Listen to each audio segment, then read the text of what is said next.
अनेकांनी या मातीला हात लावला, वंदे मातरम म्हणाले आणि आपल्या गळ्यामध्ये जर फास अडकवून जर ते हसत फासावर गेले नसते तर आपल्याला त्या ठिकाणी स्वातंत्र्य मिळालं असतं का? जर पाणी पाहिजे असेल, विहीर खोदायची असेल तर ज्या ठिकाणी कुठेतरी खड्डा पडतो, पण दुसऱ्या ठिकाणी मात्र त्या मातीचा भराव ढीग होतोच होतो. त्यामुळे कुठेतरी तो खड्डा पडावाच लागतो, खड्डा पडावाच लागतो. आणि म्हणून लक्षात ठेवा, हे सत्कर्म आहे, सत्कर्म आहे.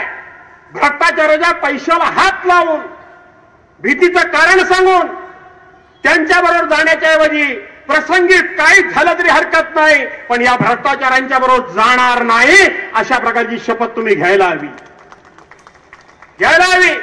काय या मंत्रिमंडळाची अवस्था आहे? एका मंत्र्याच्या पीएचे 156 एकर जमीन, तिच्या आईला 156 एकर, ती पण आंध्र प्रदेशमध्ये. ड्रायव्हरची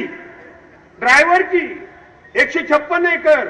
एक आमदार मंत्री टॉवेल लावून बसलाय गादीवर, हातात सिगारेट आणि बाजूला पैशाची बॅग उघडी. अरे तुझ्या घरातल्या बॅगेचा फोटो बाहेर कसा आला? म्हणजे घरातले पण ह्यांच्या चोरीला सामील नाही. वाल्या कोळ्याची गोष्ट माहिती आहे का नाही? का नाही माहिती आहे तुम्हाला? ज्या वेळेला नारदाला मारायला वाल्या कोळी आला, या जुन्या गोष्टी आजी आजोबा आता घरी सांगत नाहीत. आमचे आजी आजोबा सांगायचे. आता काय झालंय, मी एकटा, आम्ही दोघच आणि आपलं पोरगा. म्हातारी झाली गावाला, होय ना का बायानो?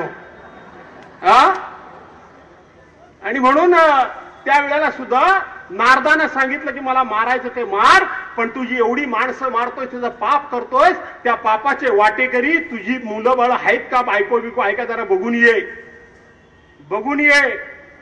नंतर वाल्या कोळी, नंतर तो वाल्याचा वाल्मिकी झाला. तो रडत आला. तो म्हणाला, कोणी माझ्या पापामध्ये वाटी व्हायला तयार नाही. मला वाटतं ह्या मंत्र्याच्या गुगड्या बॅगेतल्या पैशा बाबतीत देखील संजयराव तसंच झाले खासदार साहेब. हा पैसा उघडा कोणीतरी घरच्या माणसाने फोटो काढला, कोणी काढला तो मला माहिती आहे, तोही मला माहिती आहे. तो तसा तिच्या आईला आमच्या कोकणातला जो एक कोण, तो अरे कोण यायला ठाणेकर गारटले काय रे? मला ऐकायला येत नाही. उद्धव साहेब मला झोप येत नाही, उद्धव साहेब मला झोप येत नाही, मला त्रास होतो, मला त्रास होतो. माहिती आहे ना? त्या आईला झेंडू बामची मी ऍडव्हर्टाईज एवढी केली, मला रॉयल्टी मिळायला पाहिजे. माझा मित्र आहे जितेंद्र, आम्ही एकत्र होतो. मी अध्यक्ष आणि ते कार्याध्यक्ष, आमचं खूप चांगलं ट्युनिंग होतं. नव्हतं जितेंद्र? तेवढी रॉयल्टी दिली बघा जरा मला झेंडू बामची. हा रडायचं नाटक करतो आणि तोच परवांच्या दिवशी मातोश्रीवर बोलतो. अरे पक्ष सोडायची वेळ माझ्यावर पण आली होती. मी राष्ट्रवादी पण सोडली नाही, एकदा शिवसेना पण मी सोडली. राष्ट्रवादीबद्दल तर एक शब्द कधी बोललोच नाही आणि आयुष्यात कधी बोलणारच नाही. पण शिवसेना प्रमुख आणि शिवसेना बद्दल सुद्धा एक शब्द सुद्धा वेडा वाकडा मी माझ्या कारकिर्दीमध्ये कधी बोललेलो. कशा करता बोलायचं? का बोलायचं? कोण आम्ही? कोण होतो आम्ही? कुणीतरी आम्हाला हात दिला, आम्हाला मोठं केलं, त्याची जाण आणि जाणीव ठेवली पाहिजे.